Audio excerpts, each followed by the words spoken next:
Well, obviously, fun plane ride home Saturday night. Give a lot of credit to our guys, keep believing, and obviously the film on Sunday.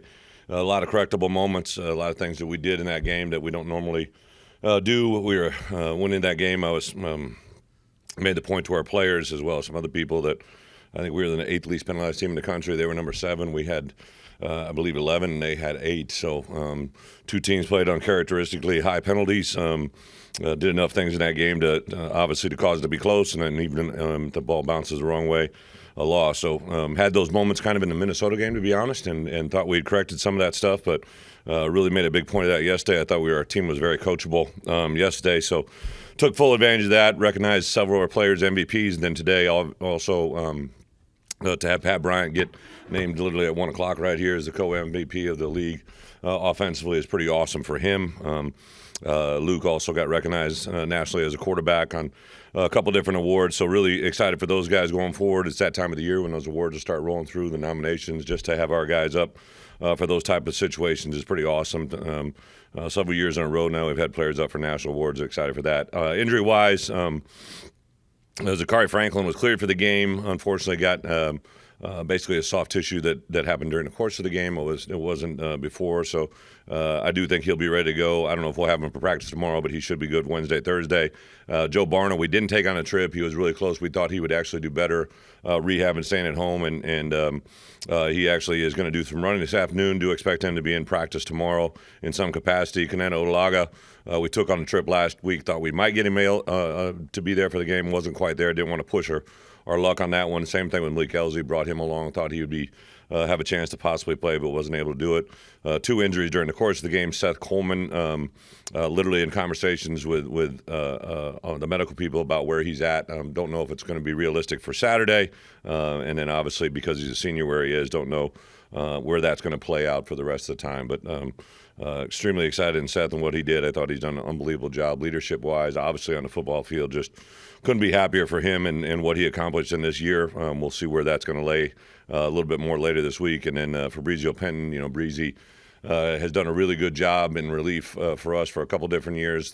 Gave him the starting opportunity last week. And then unfortunately, we knew Rutgers would like to bring a lot of pressure. They leaked one through and didn't get the punt, but did get his plant foot as he rolled through. So I don't know where he'll be at for this game, but I do think bowl game-wise he'll be back for that. But unfortunately, don't know if we'll have him for this week. So with that being said, Northwestern, obviously a trophy game, something that we've made a big point of around here since we came. To be an 8-3 football team, there's still a lot out there, a lot of things to be determined, not only by us, but the people around us.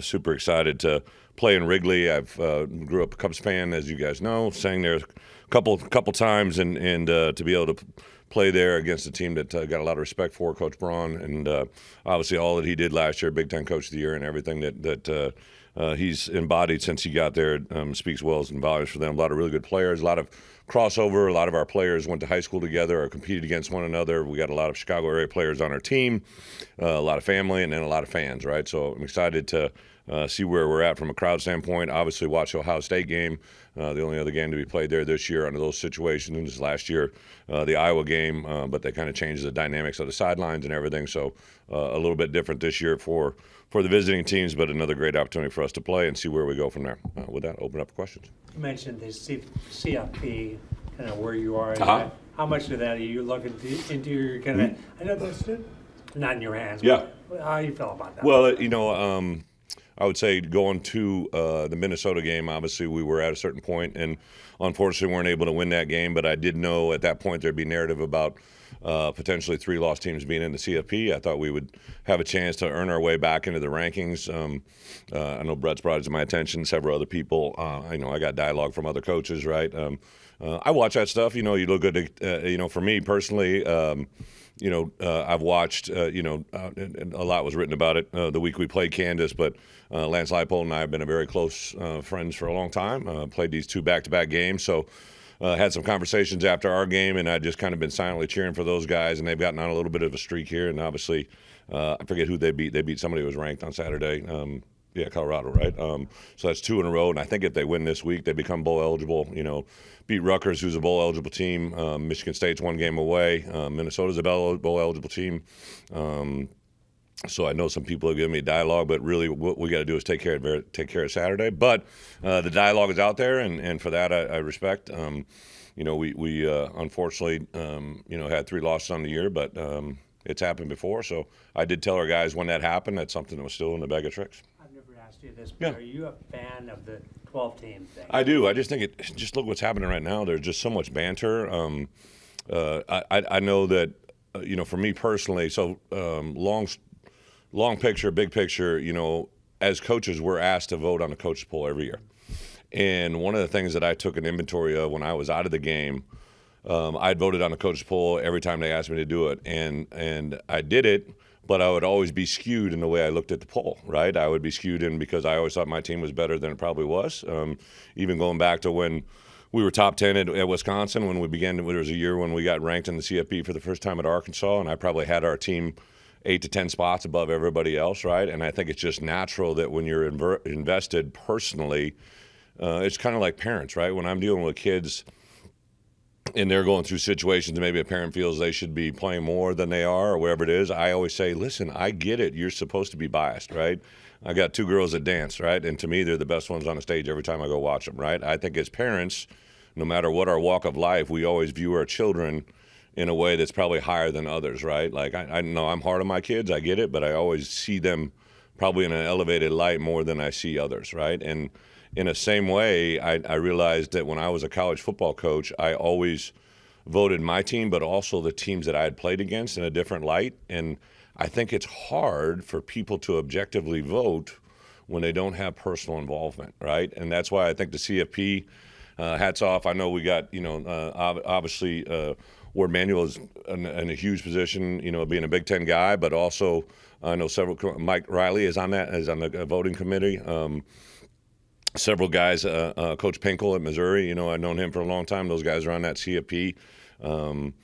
I know there's a lot of dialogue about 8 and 3 teams. I saw certain things pop up about certain games that the teams in the SEC compared to our 3 losses. We lost two teams, one at number 4, and lost a very hard-fought game to Minnesota, who's bowl eligible in a position.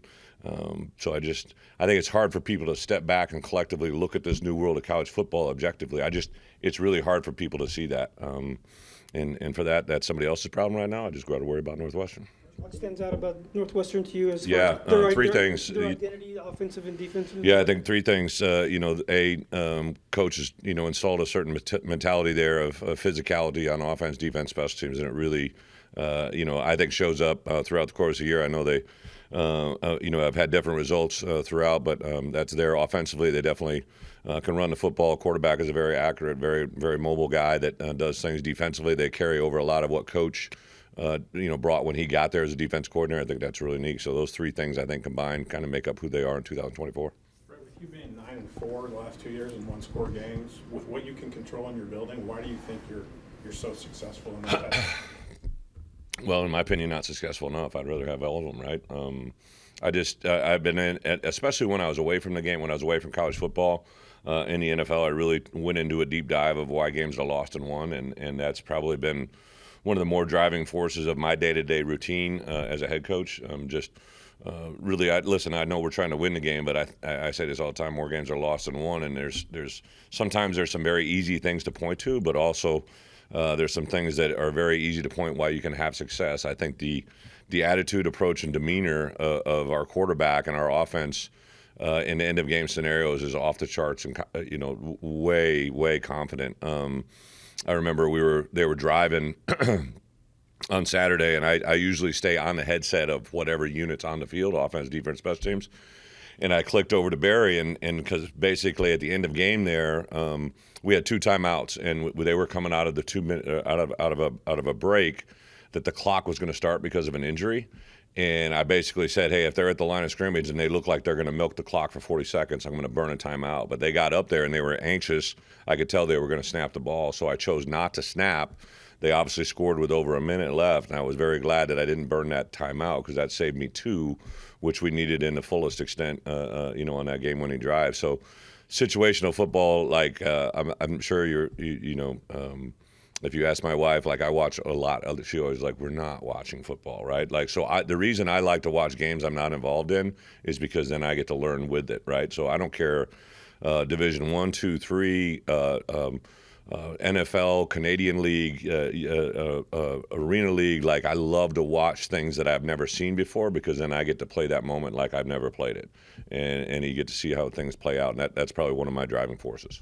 In the event Seth wouldn't be available on Saturday, Joe Barney, you mentioned, would be back, and like, what do you see from him, and even JoJo, who can maybe be guys who step into a bigger role? Yeah, I thought JoJo, he had, I think it was somewhere around 20 reps on Saturday and was very productive. He's a different change of pace guy. We use him to the field a little bit. But he would be a guy that definitely, and then I know we didn't see Daniel Brown, but he literally didn't get cleared until Thursday. We didn't know if we were going to even be able to travel him. But then just because of some injuries at the other one, we opted to travel him. He got cleared. It was kind of one of those, he's going to go, and if he does feel okay the next morning, we're going to keep moving forward. It's kind of at that point. But he was very excited yesterday.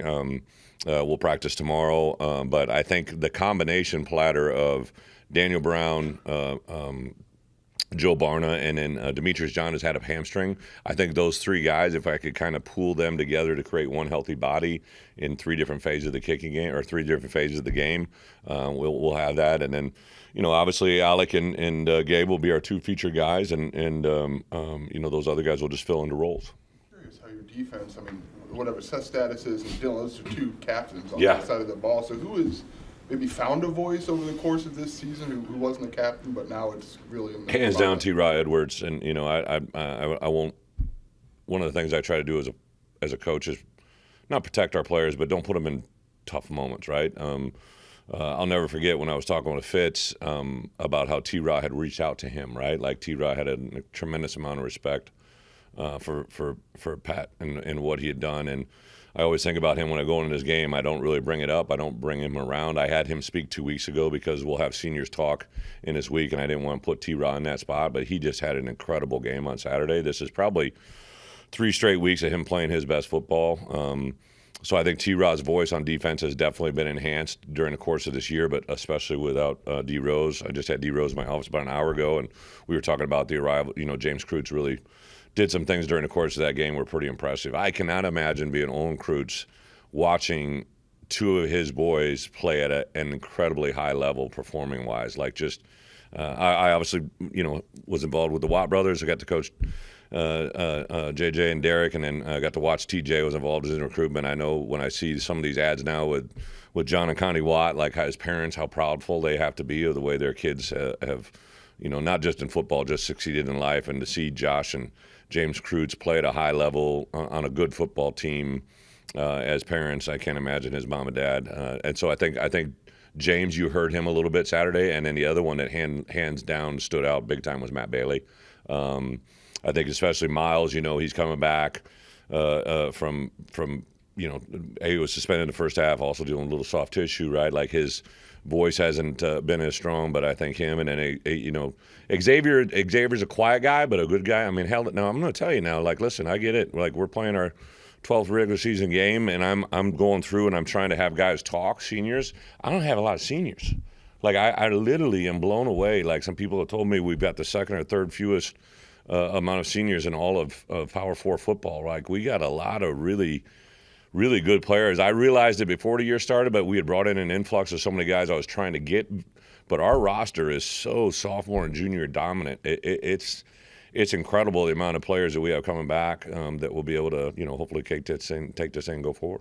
Since they've addressed the sideline thing that you had maybe some questions about at Wrigley, is there anything else with playing in a baseball stadium that you have to change, like game-day operations? Well, I do think the walls sneak up on you a little quicker, right?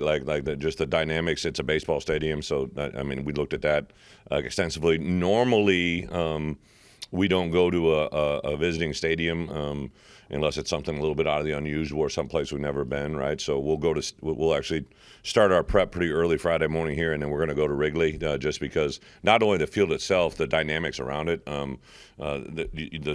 the amount of travel that you have to do from the field to the halftime locker room. They've actually extended our halftime 3 minutes. So normally halftimes are 20 minutes. It's going to be 23 minutes on Saturday. They used they used 22 last year and increased it to 23 this year versus Ohio State, and they thought that I apparently hit the sweet spot. Mark Torresani, my chief of staff, he's been incredibly engaged in this moment. A lot of feedback from coaches that have been to Wrigley, both this year and years past. I reached out to Kirk last year during the out of season because they had played that game there, so I had a lot of conversations with Kirk in that regard. So yeah, there's some dynamics that need to be navigated in this one. But again, it's just going to be 11 guys on the field. But I think there's some things around the stadium you got to be ready for.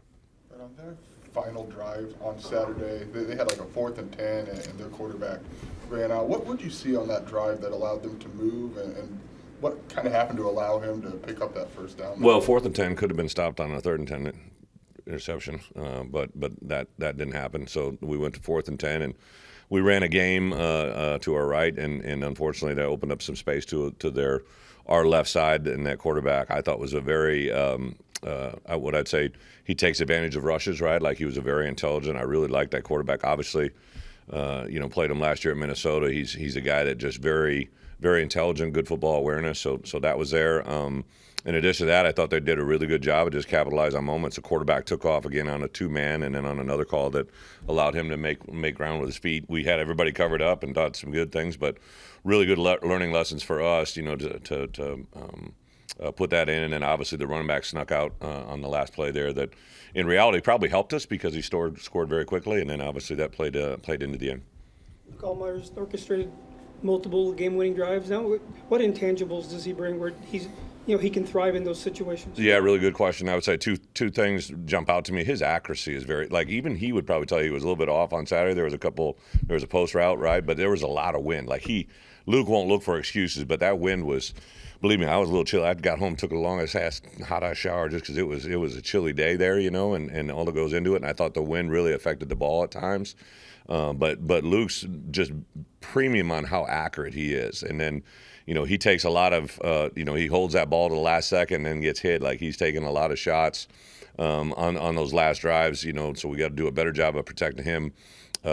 Case in point Saturday, even on that last touchdown, there was he didn't need to take that hit. We had everybody protected, and then we had a guy fall off, which opened up a seam on it. So I think the accuracy of him, but also like Luke, probably a deeper dive for an out-of-season conversation with him, but he really puts a lot into his preparation. And I think at the end of half and end of game scenarios, he is prepared so much for those moments. He knows what's probably going to happen better than the coordinator he's going against. He really, truly, when I hear him with conviction talk about what he's going to see, what he expects him to do, he does a really good job. I've given him clips where he'll actually infer what he sees another team do, knows what we're strong at, and he'll kind of guess at what the defense might do. And that's played out pretty good. So, and then just the confidence of the players around him. I don't think there's any doubt.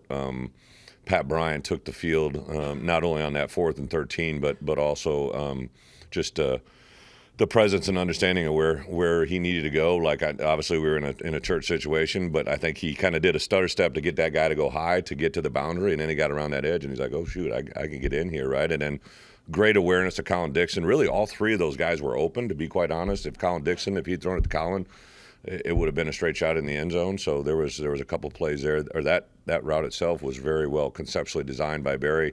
We had actually used that same exact play in a game winner for us when we were together at Arkansas. So that plays worked pretty well.